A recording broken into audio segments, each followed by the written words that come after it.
Hello students, seventh class. आज हमारा lesson कौन सा चल रहा था? Civics, social and political life का फर्स्ट लेसन ऑन इक्वालिटी ये चल रहा था। मैंने आपको इक्वालिटी के बारे में बताया था, उसका इंट्रोडक्शन दिया था कि इक्वालिटी मतलब समानता। ठीक है, तो उसके लिए मैंने आपको एक कांता की स्टोरी भी बताई थी कि कांता कौन थी, किस तरह से उसके साथ इन अनइक्वल बिहेव किया जा रहा था। ये सारी बातें हमने डिस्कस की थी। अब आता है इक्वल राइट टू वोट। तो इसमें इन्होंने क्या कहा है? The story above begins with Kanta standing in line to cast her vote. कि जो स्टोरी है वो शुरू हुई कांता के साथ, जो लाइन में खड़ी थी वोट डालने के लिए। Look again at the various people who are standing in line with her.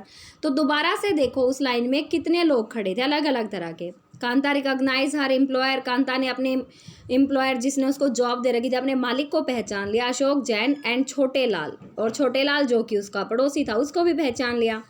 In a democratic country, लोकतांत्रिक देश में, लाइक इंडिया की तरह, all adults irrespective of what religion they belong to, how much education they have had, what caste they are or whether they are rich or poor, were allowed to vote. हमारा देश एक लोकतांत्रिक देश है जिसमें चाहे अमीर हो या गरीब, पढ़ा लिखा हो या अनपढ़, किसी भी तरह का या किसी भी धर्म का वो हो सकता है, सबको वोट डालने का अधिकार है।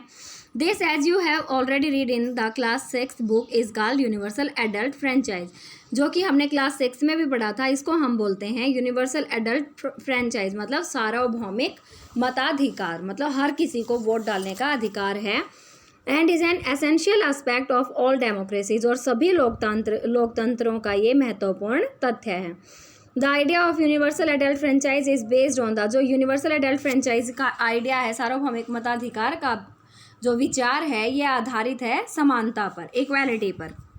बिकॉज इट स्टेट्स दैट, क्योंकि ये निर्धारित करता है दैट एवरी एडल्ट, हर वयस्क एडल्ट जो हमारे देश में 18 ईयर्स एज जो है वो डिटरमाइन कर रखी है किसी भी इंसान के लिए कि 18 ईयर्स का होने के बाद वो अडल्ट कहलाएगा। In a country irrespective of their wealth, चाहे वो धनी है, एंड द कम्युनिटीज़, या जिन समुदायों में ही बिलोंग्स टू, जिससे वो संबंधित है, हैज़ वन वोट, सबका अपना एक वोट है। Kanta is excited to vote and happy. Kanta vote डालने के लिए बहुत उत्साहित थी और खुश थी। That she is equal to all the others, कि वो सबके जैसे एक समान है। Because each of them has one vote, कि सबका अपना एक मत है जैसे मेरा। But as her day goes on, लेकिन जैसे जैसे दिन बीतता गया, कांता बिकम्स लेस सर्टेन, लेकिन कांता कुछ अनिश्चित हो गई about what this equality really means. मतलब कांता, पहले तो कांता खुश थी वोट डालते टाइम तो, कि देखो गरीब भी अमीर भी सभी लोग यहाँ वोट डालने के लिए खड़े हैं, सभी इक्वल हैं। लेकिन जैसे जैसे दिन बीतता गया, हॉस्पिटल की लाइन में वो खड़ी हुई, उसकी बस्ती उसने देखी, इन सब से उसको क्या पता चला कि नहीं, हर कोई इक्वल नहीं है। What is it that makes Kanta unsure. भाई ऐसा क्या है कि कांता अनश्योर, कांता बिल्कुल संदेह हो गया कांता को इक्वालिटी पर। Let's take a look at a day in her life. चलो उसके दिन को देखते हैं। She lives in a slum, वो एक झुग्गी बस्ती में रहती थी। And has a drain behind her house, और उसके घर के पीछे एक नाला था। हर डॉटर इज सिक, उसकी लड़की बीमार है। But she can not take the day off from work, लेकिन वो अपने काम से छुट्टी नहीं ले सकती। Because she needs to borrow money, क्योंकि उसे पैसे उधार लेने हैं फ्रॉम हर एम्प्लॉयर, अपने मालिक से, to take her child to the doctor, अपने बच्चे को डॉक्टर के पास ले जाने के लिए। हर job as a domestic help, वो घरेलू नौकर थी, tries her out and finally she ends her day by again standing in a long line, और फिर उसने अपना दिन ख़त्म करके वो फिर से एक लंबी लाइन में खड़ी हो गई। This line in front of the government hospital, ये लाइन सरकारी अस्पताल के बाहर थी। Is unlike the one in the morning, because most of the people standing in it are poor. ये उस लाइन से अलग थी जो सुबह लाइन थी, सुबह वोट डालने के लिए लाइन थी, उसमें तो अमीर गरीब सब थे, लेकिन इस लाइन में सिर्फ और सिर्फ गरीब लोग खड़े थे।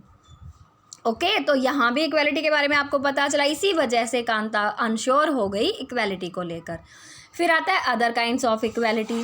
इक्वालिटी के दूसरे प्रकार, समानता के दूसरे प्रकार किस तरह से, ये देखो, ये मैरिज प्रपोजल हैं, इनको पढ़कर देखो, आपको कुछ इनमें कुछ अलग सा दिखेगा।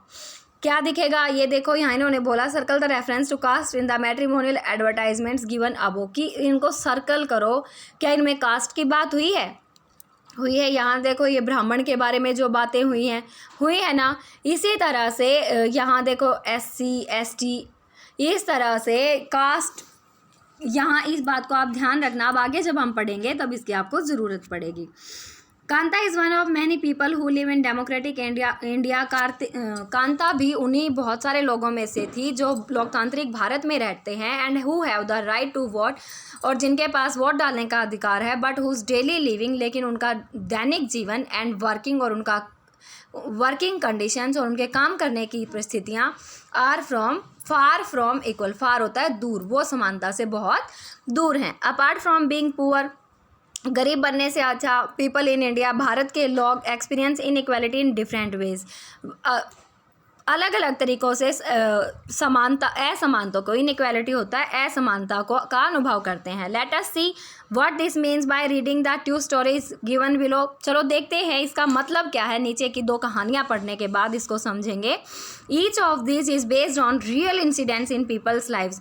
इन दोनों स्टोरीज में से प्रत्येक कहानी जो है, प्रत्येक स्टोरी रियल इंसिडेंट्स या सच्ची घटनाओं पर आधारित है, and reflects the different kinds of inequalities, और अलग अलग तरह की असमानताओं को दर्शाती है, दैट एग्जिस्ट इन इंडिया, जो भारत में चल रही हैं। One of the more common forms of inequality in India, Bharat में एक जो कॉमन फॉर्म है, जो एक चलती है आमतौर पर असमानता, वो क्या है, कास्ट सिस्टम, जाति तंत्र। If you live in rural India, अगर आप ग्रामीण भारत में रहते हो, your cast identity is something, तो आपकी जाति की जो पहचान है वो ऐसा कुछ है, दैट यू प्रोबेबली, कि शायद लर्न और एक्सपीरियंस वेरी यंग, कि आप शायद आपने बहुत कम छोटी एज में ही इसको समझ लिया, इसका पता आपको चल चुका हो। If you live in urban India, अगर आप शहर में रहते हो, some of you might think that people no longer believe in caste, तो आप में से बहुत सारे लोग ये सोचते होंगे कि जो जाति है वो कोई भी जाति पात में विश्वास नहीं रखता, लेकिन स्टूडेंट्स, गाँव में ऐसा नहीं होता। गाँव में हर किसी को जात पात का बहुत कम एज में ही पता चल जाता है। But just look at this matrimonial shown from a leading English newspaper, लेकिन जो अभी हमने वो उदाहरण पढ़े थे ना, वो मैरिज प्रपोजल जो हमने पढ़े थे, and you will see how important the issue of caste continues to be in the minds of highly educated urban Indians. उससे आपको ये पता चलेगा कि किस तरह से एक हाईली एजुकेटेड, बहुत उच्च शिक्षित जो इंसान है, वो भी जात पात में विश्वास रखता है, मतलब अपनी जाति के लोगों के साथ शादी करना, अपने धर्म के लोगों के साथ शादी करना, ये सब जिसमें चलता रहता है। Now let us read a story. चलो अब एक कहानी पढ़ते हैं, about the experience of a Dalit child, एक दलित बच्चे के अनुभव के बारे में, अटेंडिंग स्कूल, जो स्कूल में जाता था। You have already read about Dalits in the class 6 book, आपने पहले ही 6th क्लास की बुक में दलितों के बारे में पढ़ा था। दलित इज़ अ टर्म, दलित एक ऐसा शब्द है, that the so called lower caste use to address themselves, जिसमें सो कॉल्ड लोअर कास्ट मतलब सबसे नीची जाति को संबोधित किया जाता था। दलित मीन्स ब्रोकन, दलित का मतलब ब्रोकन, टूटे हुए, and by using this word, और इस शब्द को प्रयोग करते हुए, lower caste are pointing to how they were, नीची जातियों को पॉइंट किया जाता है कि वो कैसे थे, एंड कंटिन्यू टू बी, और वो अभी भी ऐसे ही हैं, सीरियसली डिस्क्रिमिनेटेड अगेंस्ट, और गंभीरतापूर्वक जिनके साथ भेदभाव किया जाता है। ठीक है, तो ओम Prakash Valmiki is a famous दलित। ओम प्रकाश वाल्मीकि एक प्रसिद्ध दलित राइटर हैं, दलित लेखक हैं। इन हिज ऑटोबायोग्राफी, अपनी आत्मकथा जूठन में उन्होंने लिखा है, ही राइट्स, वो लिखते हैं, I had to sit away from the others in the class, मुझे क्लास में सबसे दूर बैठना पड़ता था, and that too on the floor, और कई बार तो फर्श पर भी। The mat ran out before reaching the spot, mat ख़त्म हो जाता था, मैट जिसको बिछाकर वो बच्चे बैठते थे, जहाँ तक जब उसके बैठने की बारी आती तब तक तो मैट भी ख़त्म हो जाता था, मीन्स वहाँ तक बच्चे बैठ चुके होते थे और मुझे फर्श पर ही बैठना पड़ता था। Sometimes I would have to sit, बहुत बार तो मुझे बैठना पड़ता था, वे बिहाइंड एवरीबडी, सबसे पीछे, राइट नियर द डोर, बिल्कुल दरवाजे के पास। समटाइम्स, कई बार, they would beat me without any reason, बहुत बार मेरी क्लास के बच्चे मुझे बिना किसी कारण पीट देते थे। When he was in class 4, जब वो क्लास 4th में थे, the headmaster asked Om Prakash, headmaster ने ओम प्रकाश को कहा to sweep the school and the playground, school और प्लेग्राउंड को साफ करने के लिए. ही राइट्स, वो लिखते हैं, the playground was way larger than my small physique could handle and in cleaning it my back began to एक्ट. उसने ये कहा कि भाई जो प्लेग्राउंड था वो इतना बड़ा था कि मुझे देखते हुए ऐसा लग रहा था कि एक चींटी पहाड़ को खोद रही हो. तो उसने फिर क्या कहा कि ये काम करते करते मेरी कमर में जो है दर्द होने लग जाता था. एक होता है दर्द. My face was covered with dust, मेरे पूरे मुंह पर धूल हो जाती थी. Dust had gone inside my mouth, मेरे मुंह में भी धूल चली जाती थी. The other children in my class were studying, मेरी क्लास में जो दूसरे बच्चे होते थे वो पढ़ रहे होते थे. एंड आई वॉज स्वीपिंग, और मैं सफाई कर रहा होता था. Headmaster was seating in his room, headmaster उसके अपने कमरे में बैठा होता था. एंड वॉचिंग मी, और मुझे देख रहा होता था. I was not even allowed to get a drink of water, मुझे पानी पीने की भी अनुमति नहीं थी.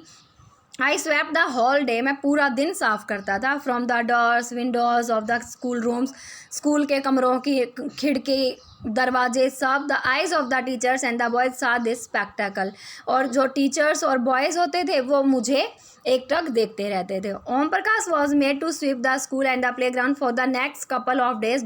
अगले 2 दिन तक ओम प्रकाश से सिर्फ और सिर्फ खेल का मैदान और स्कूल ही साफ कराया गया. And this only came to an end, और ये कब ख़त्म हुआ, जब वैन हिज फादर, उसके पिता, who happen to be passing by, जो वहीं से गुजर रहे थे, और उन्होंने सा हिज सन स्वीपिंग, और अपने बच्चे को उन्होंने सफाई करते हुए देखा. He confronted the teachers and then walking away from the school holding Om Prakash hand, उन्होंने सभी टीचर्स को एकदम से लताड़ा या डांटा उनको. एंड देन वॉकिंग अवे, और वहाँ से चले गए ओम प्रकाश का हाथ पकड़ के. ही सैड लाउडली, उसने चिल्ला कर कहा, for all of them to hear, जो वहाँ सुन रहे थे, यू आर अ टीचर, आप टीचर हो, so I am leaving now, इसलिए मैं यहाँ से जा रहा हूँ. But remember this much master, लेकिन मास्टर ये याद रखना, ही विल स्टडी, कि मेरा बच्चा यहीं पढ़ेगा, राइट हियर, इसी स्कूल में. एंड नॉट जस्ट हिम, और सिर्फ वही नहीं, but there will be more coming after him, बल्कि इसी जैसे और बच्चे भी आकर यहीं पढ़ेंगे. स्टूडेंट्स, ये है जूठन, जो दलित राइटर ओम प्रकाश ने लिखी थी, उसकी आत्मकथा. ओके, तो आगे फिर ये पूछते हैं, why do you think Om Prakash Valmiki was being treated unequally by his teachers and his classmates, की आपको ऐसा आप क्या सोचते हो, क्यों सोचते हो कि ओम प्रकाश वाल्मीकि को उसके टीचर्स और क्लासमेट्स के द्वारा उसके साथ असमान व्यवहार किया जाता था. इमेजिन योर सेल्फ, अपने आप को कल्पित करो ओम प्रकाश वाल्मीकि की तरह, एंड राइट 4 लाइन्स, और 4 लाइनें लिखो about how you would feel if you were in the same situation as him.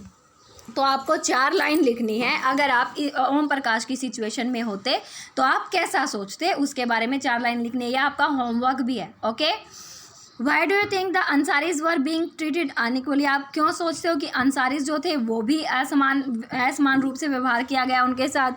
What would you do if you were in the Ansaris position, आप क्या करोगे अगर आप अंसारीज की स्थिति में होगे. And could not find a place to live, और आपके पास कोई जगह नहीं होगी रहने के लिए. Because some people did not want to live next to you, क्योंकि बहुत सारे लोग आपके सामने नहीं रहना चाहेंगे. Because of the religion you practise, जिस धर्म में आप हो उस धर्म के लोगों के साथ बहुत सारे लोग नहीं रहना चाहेंगे. अब आप सोच रहे हो कि मिस्टर एंड मिसिज अंसारी कौन है, तो मिस्टर एंड मिसिज अंसारी के लिए भी एक दूसरी कहानी है इसमें. मैंने आपको बताया था ना 2 कहानी होंगी इसमें कांता की कहानी के साथ साथ.